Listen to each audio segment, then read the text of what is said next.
सामान्य जनतेच्या न्याय हक्कासाठी जनतेचा पुढारी न्यूज। वडूजेतील अतिरिक्त जिल्हा व सत्र न्यायालय आणि दिवाणी न्यायालय वरिष्ठ स्तर नूतन इमारतीचं मोठ्या दिमाखात उद्घाटन व लोकार्पण। वडूज तालुका खटाव जिल्हा सातारा येथील अतिरिक्त जिल्हा व सत्र न्यायालय आणि दिवाणी न्यायालय वरिष्ठ स्तर नूतन इमारतीचं उद्घाटन उच्च न्यायालय मुंबई माननीय न्यायमूर्ती राजेश शांताराम पाटील यांच्या शुभ हस्ते आणि माननीय न्यायमूर्ती उच्च न्यायालय मुंबई रणजित सिंह राजा भोसले यांच्या सन्माननीय प्रमुख उपस्थितीत तसेच प्रमुख जिल्हा व सत्र न्यायाधीश सातारा अरविंद शंकरराव वाघमारे यांच्या अध्यक्षतेखाली मान्यवरांच्या उपस्थितीत रविवारी 5 जुलै 2026 रोजी मोठ्या दिमाखात संपन्न झालं। यामध्ये इमारत उद्घाटक, तळमजला, पहिला व दुसऱ्या मजल्यावरील न्यायमूर्ती यांच्या कक्षासह इतर कक्षांचं उद्घाटन व लोकार्पण करण्यात आलं। अतिशय शिस्तबद्ध व उत्कृष्ट पद्धतीने या कार्यक्रमाचं आयोजन करण्यात आलं। सर्व उद्घाटनं संपन्न झाल्यावर तेथील मधुमाला कार्यालयात स्नेहमेळावा घेण्यात आला।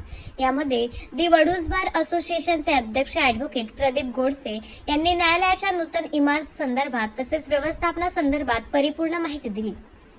इमारत मंजूर करण्यासाठी विविध मान्यवरांनी प्रयत्न केल्याचं सांगितलं। यामध्ये मंत्री जयकुमार गोरे, विधान परिषदेचे माजी सभापती रामराजे नाईक निंबाळकर, माजी आमदार डॉक्टर दिलीप येळगावकर आदींनी सहकार्य केल्याचं सांगितलं। त्यानंतर मुंबई उच्च न्यायालयाचे न्यायमूर्ती रणजित सिंह राजा भोसले यांनी एवढी सुंदर न्यायालयाची इमारत बांधली असून या इमारतीभोवती मोठ्या प्रमाणात जागा आहे। या जागेमध्ये वृक्षारोपण करा, त्याचबरोबर या इमारतीमध्ये पूर्ण वेळ स्वच्छता ठेवून इमारतीचे पावित्र्य जपा अशा सूचना केल्या।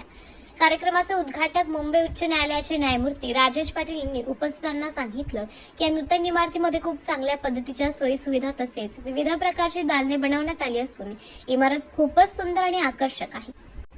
नवीन इमारतीमध्ये तुम्ही सर्वांनी एकत्र येत सर्वांना सोबत घेऊन बरोबर घेऊन या न्यायालयाचे कामकाज यशस्वीपणे करावं। भविष्यात सगळीकडे पेपरलेस कार्यालय होत असून याची सुरुवात साताऱ्यातून वडूजमधून व्हावी।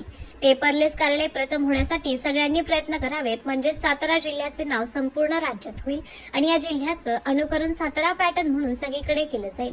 अशा शब्दात न्यायमूर्ती पाटील यांनी उपस्थितांना अतिशय मोलाचं मार्गदर्शन केलं। प्रमुख सातारा जिल्हा सत्र न्यायाधीश अरविंद वाघमारे आणि वडूज येथील अतिरिक्त सत्र न्यायाधीश विद्याधर काकतकर यांनी आपले प्रभावी विचार यावेळी मांडले। अखिल भारतीय डिजिटल मीडिया खटाव तालुक्याच्या वतीने अध्यक्ष डॉक्टर विनोद खाडे व टीमच्या वतीने न्यायमूर्ती राजेश पाटील व न्यायमूर्ती रणजित सिंह भोसले साहेबांचं स्वागत करण्यात आलं। कार्यक्रम संपन्न झाल्यावर स्नेहभोजन कार्यक्रम संपन्न झाला। DYSP रणजित सावंत यांच्या मार्गदर्शनाखाली पोलीस निरीक्षक घनश्याम सोनवणे व टीमने चोख बंदोबस्त ठेवला। कार्यक्रमास उच्च न्यायालय माजी न्यायमूर्ती दिलीपराव बोडके, विविध तालुक्यातील ज्येष्ठ विधिज्ञ, बार असोसिएशनचे सर्व पदाधिकारी, न्यायालयातील कर्मचारी आदींची मोठ्या प्रमाणात उपस्थिती होती। खटाव तालुक्यातील भोसरे गावचे स्वातंत्र्य लढ्यातही खटाव तालुक्यातील स्वातंत्र्य सैनिकांनी वीर मरण पत्करले होते। त्यांच्या बलिदानाची साक्ष सांगणारे हुतात्मा स्मारक वडूज येथे उभे आहे व ते हे आपणास नेहमी प्रेरणा देत असते। छत्रपती शिवरायांच्या पादस्पर्शाने पावन झालेली व संत श्रेष्ठी सेवागिरी महाराज व ब्रह्मचैतन्यकर गोंदवलेकर महाराज यांच्या वास्तव्याने पावन झालेली खटाव व मानची भूमी, या भूमीतून जसे शौर्याची स्मरण गाथा सांगितली जाते तसेच श्रीराम जय राम जय जय राम हा मंत्रही दिला जातो। त्याचबरोबर धनगरी ओव्या देखील गायल्या जातात। म्हणूनच आम्ही पाहुण्यांचा सत्कार त्यांना घोंगडी देऊन वेगळ्या पद्धतीने केलेला आहे। खटाव तालुक्याचे स्वतंत्र न्यायालय स्थापन होण्यापूर्वी खटाव तालुका हा कोरेगाव व विटा या 2 न्यायालयाच्या अधिकार क्षेत्रात विभागलेला होता। स्वातंत्र्यानंतर दिनांक 1 एप्रिल 1957 रोजीच्या कृषक दिनी वडूज येथे स्वतंत्र कनिष्ठ स्तर दिवाणी न्यायालयाची स्थापना झाली। सुरुवातीला अनेक वर्ष वडूज येथील दिवाणी न्यायालय हे वडूज बाजार पटांगणातील इमारतीमध्ये कार्यरत होते व खटले यासाठी 7 पक्षकारांना सातारा येथे जिल्हा न्यायालय जावे लागत होते। त्यामुळे पक्षकारांची गैरसोय होत होती। या सर्व बाबींचा विचार करून वडूज या ठिकाणी अतिरिक्त जिल्हा न्यायालय व दिवाणी न्यायालय वरिष्ठ स्तर स्थापन व्हावी यासाठी वडूज बार असोसिएशनचे सर्व सदस्यांनी अनेक वर्ष पाठपुरावा केला व त्यास दहिवडी व मसोड बारचे मौलाचे सहकार्य लाभले व या सर्वांच्या प्रयत्नाने अखेर यश आले व दिनांक 25 एप्रिल 2010 रोजी वडूज या ठिकाणी अतिरिक्त जिल्हा न्यायालय व दिवाणी न्यायालय वरिष्ठ स्तर स्थापन झाले। परंतु त्यावेळी सदर न्यायालयाला स्वतःची अशी इमारत नसल्यामुळे सदरील अतिरिक्त जिल्हा न्यायालय व दिवाणी न्यायालय वरिष्ठ स्तर हे ताई बागल व श्रीरंग बागल यांच्या मालकीच्या जागेत भाडेतत्वावर सुरू करण्यात आले होते। त्यानंतर मात्र केसेसची संख्या पाहता न्यायालयाला स्वतःची इमारत असावी यासाठी पुन्हा संघटनेमार्फत अनेक वर्ष पाठपुरावा करून शासनामार्फत निधी मंजूर करून नवीन इमारतीच्या भूमिपूजनाचा कार्यक्रम दिनांक 8 फेब्रुवारी 2020ला घेऊन सदरील इमारत सार्वजनिक बांधकाम विभागामार्फत तयार करून आज रोजी सदर इमारतीचा लोकार्पण सोहळा घेण्यात आलेला आहे. सदरील न्यायालयाच्या स्थापनेपासून या इमारतीला निधी मिळवून देणे या सर्व प्रक्रियेमध्ये अनेक ज्ञात अज्ञात हातांचे पाडवे लागलेले आहे. आमच्या तालुक्यातील राजकीय मंडळींनी त्यासाठी फार मोठे मोलाचे सहकार्य केलेले आहे. त्यामध्ये तत्कालीन आमदार माननीय डॉक्टर दिलीपरावजी येळगावकर साहेब, तसेच माननीय जयकुमारजी गोरे साहेब, तसेच माननीय महेशजी शिंदे साहेब, त्याचबरोबर माननीय रामराजे निंबाळकर साहेब, तसेच माननीय खासदार रणजितजी निंबाळकर साहेब असे अनेक हात साथीला असल्यामुळे या इमारतीच्या स्थापनेपासून आजच्या सोहळ्यापर्यंतचा प्रवास घडलेला आहे. या न्यायालयाच्या स्थापनेसाठी सरकार दरबारी या मंडळींनी हातभार लागलाच, त्याचप्रमाणे मुंबई उच्च न्यायालयातील कामकाजाचा पाठपुरावा करून हे न्यायालय माझ्या तालुक्यात झाले पाहिजे यासाठी भगीरथ प्रयत्न केले असतील तर ते आमच्या तालुक्यातील कलेडोन गावचे सुपुत्र व अलाहाबाद उच्च न्यायालयाचे माजी मुख्य न्यायमूर्ती माननीय दिलीपजी भोसले साहेब यांनी व त्यांना आमच्या तालुक्यातील निमसोड गावचे दुसरे न्यायमूर्ती मेघालय उच्च न्यायालयाचे माजी न्यायमूर्ती आदरणीय रणजितजी मोरे साहेब यांनी खूप मदत केली. आमच्या तालुक्यातील हे दोन्ही न्यायमूर्ती या उद्घाटन सोहळ्यास उपस्थित राहिले असते तर आजचा सोहळा आणखीनच अविस्मरणीय झाला असता, परंतु काही तांत्रिक अडचणीमुळे ते उपस्थित राहू शकले नाहीत. परंतु या दोन्ही नावाचे साधर्म्य असणारे न्यायमूर्ती म्हणजे आदरणीय रणजितजी भोसले साहेब हे आपणास लाभलेले आहेत. आज नवीन इमारतीचे उद्घाटन होऊन उद्यापासून नवीन इमारतीमध्ये प्रत्यक्ष कामाला सुरुवात होणार आहे. त्यामुळे सर्वांच्या चेहऱ्यावर आनंद व समाधान दिसत आहे. नवीन इमारतीत येणारा प्रत्येक पक्षकार हा नवीन आशा घेऊन येणार आहे. त्याला न्याय मिळवून देण्यासाठी आम्ही वकील बांधव सतत प्रयत्न करत असतोच व नवीन इमारतीमध्ये सुद्धा जलद गतीने न्याय मिळेल याबाबत आम्ही सर्व दक्षता घेऊ. आज जसा या अतिरिक्त जिल्हा न्यायालयाच्या इमारतीचा उद्घाटन सोहळा संपन्न झाला आहे व नवीन देखणी इमारत उभी राहिली आहे, या इमारतीच्या शेजारीच कनिष्ठ दिवाणी न्यायालयाची जुनी इमारत आहे. या नवीन इमारतीबरोबरच या जुन्या इमारतीकडे सुद्धा लक्ष देऊन त्या ठिकाणी कनिष्ठ स्तर न्यायालयाची सुसज्ज अशी देखणी नवीन इमारत लवकरच तयार करण्याबाबतचा प्रस्ताव देऊन त्याचा पाठपुरावा करणे आवश्यक आहे. त्यासाठी सर्व उपस्थित लोकप्रतिनिधी व आमच्या आदरणीय न्यायमूर्ती यांनी प्रयत्न करावेत अशी मी त्यांना विनंती करतो आणि न्यायदेवतेला वंदन करून माझी प्रस्ताव संपवतो. धन्यवाद.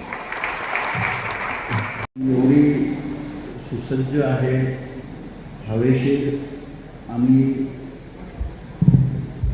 वेल इक्विप्ड, म्हणजे सगळ्या सोयी सुविधा म्हणजे जजेससाठी असो किंवा वकिलांसाठी आणि पक्षकारांसाठी ह्या सगळ्या सुविधा एकदम छानपैकी केलेल्या आहेत. त्यासाठी सरकारचं आणि PWD डिपार्टमेंटचं ज्यांनी हे काम एवढं छान केलं आहे त्यांचा एक आम्ही आभार मानतो त्यांचे. तर दोनच गोष्टी सांगणार, बाकी सगळं आता वाघमारे साहेबांनी पाटील साहेबांनी बोलून झालं आहे आणि थोडंसं आता पाटील साहेबांसाठी ठेवतो. आता मग थोडं दोनच गोष्टी फक्त सांगू इच्छितो की एवढी छान बिल्डिंग झाली आहे ह्या गावाला, एवढी छान ऐतिहासिक गावाला एक एवढी छान बिल्डिंग लागलेली आहे. एवढीच फक्त विनंती राहील की सगळ्या वकील बंधून म्हणजे वकिलांनी, पक्षकारांनी आणि ॲडमिनिस्ट्रेशन सगळ्यांनी मिळून त्याची देखभाल फक्त नीट करावी, जेणेकरून ती पुढच्या पिढीला मेंटेन राहील आणि छान वापरता येईल.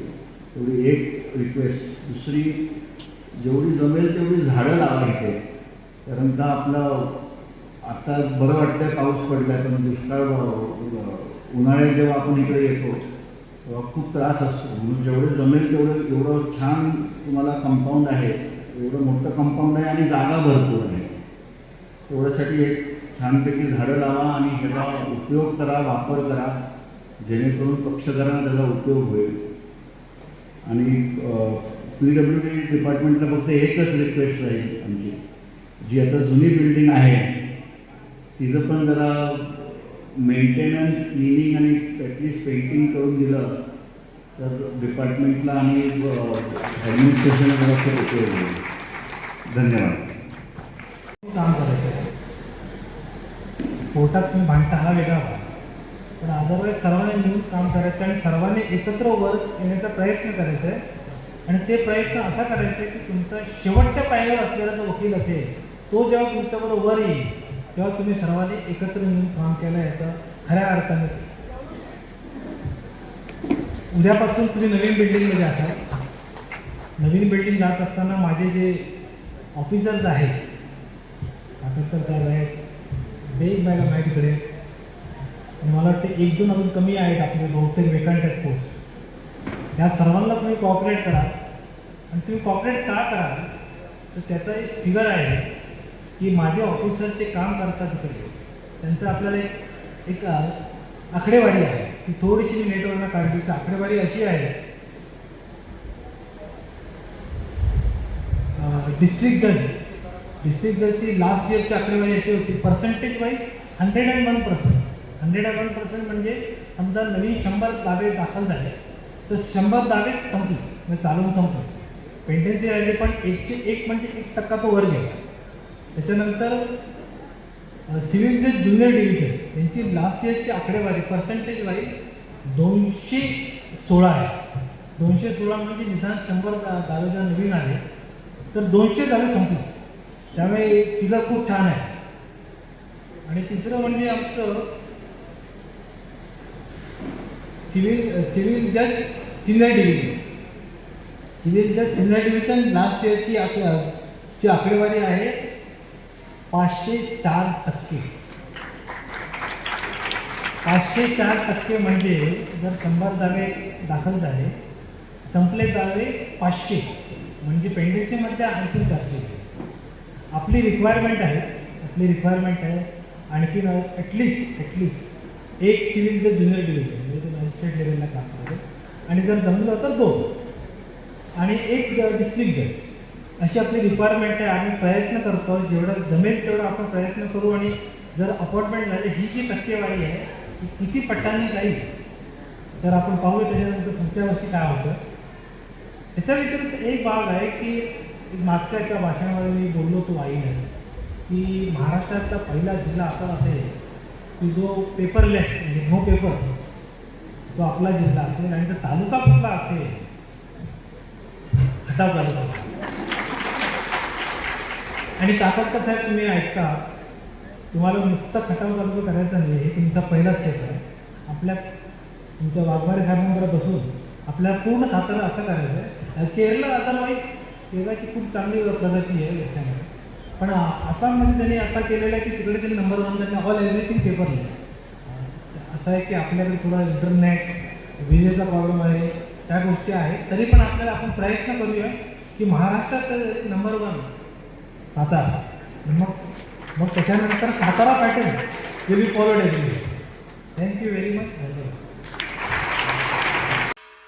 सामाजिक, सांस्कृतिक, कृषी, शैक्षणिक क्षेत्राबरोबरच खास राजकीय क्षेत्रातील रोजच्या नवनवीन घडामोडी पाहण्यासाठी जनतेचा पुढारी न्यूज लाईक करा, शेअर करा, सबस्क्राईब करा. धन्यवाद.